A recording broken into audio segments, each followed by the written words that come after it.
Okay, hi everybody. This is Morris from San Jose Options. And in this class, we're going to talk about calendars a little bit more, but we're going to look at some of the math behind the topic and why you make or lose money with this spread. And then hopefully you understand why I really stress, this volatility skew and how it works and how it's so important that you get it in your favor when you begin the trade. So let's talk about overall volatility. If we're looking SPX or Russell, something like that.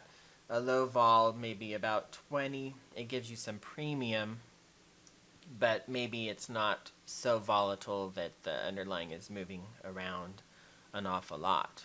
Okay, so somewhere maybe this type of range might be appropriate. Okay, so your underlying is somewhat stable is what that means, but at the same time there's enough volatility to where you're actually getting some premium.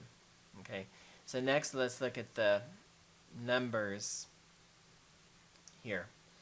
Okay, so let's say that you have, and these numbers may not correspond to what you're trading, but let's just talk about, let's say you have some negative Vega, maybe 7 points.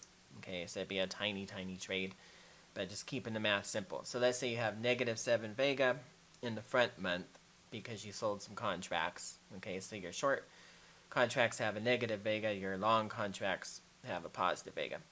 And then let's say in the back month you have a positive 15 Vega. Okay, so if you look at the beginning of this trade, you add them up and you have an 8 Vega to start with. This is kind of your position. Okay, so you would think, well, if volatility rises, I'm going to make money because I have a positive Vega trade. But we've already discussed that that's not true. Okay, sometimes it will be, sometimes it won't. It depends if the market has a reaction like the income style or if you have a debacle. That's really what it comes down to. Okay, now in this example, we're going to look at, if there's a drop in volatility of 5% there and a drop over here 3%.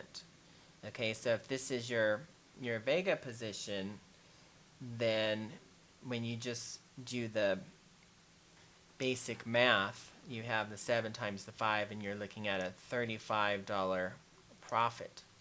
Okay, so again, you have 7 points of Vega, so theoretically, following like the Black-Scholes in similar pricing models, then this means that for every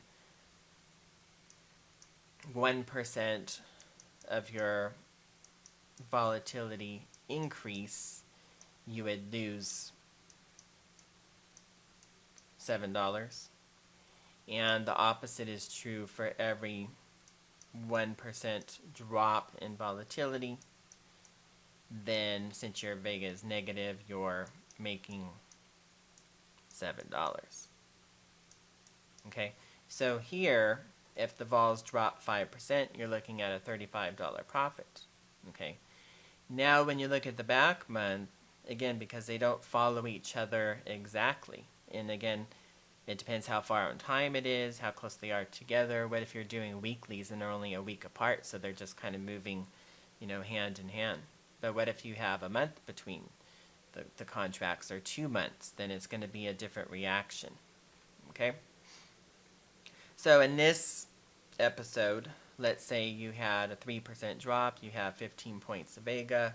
Again, it's positive Vega, so as the vols drop, it loses money, so this one loses $45.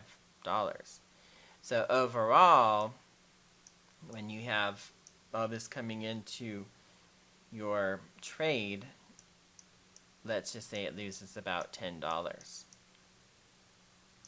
Okay, so that's kind of how the numbers work together, and that's why it's important to try to get the skew in your favor at the beginning of the trade, because if it doesn't, after you enter the trade, if it doesn't turn in your favor, then you can end up losing on that.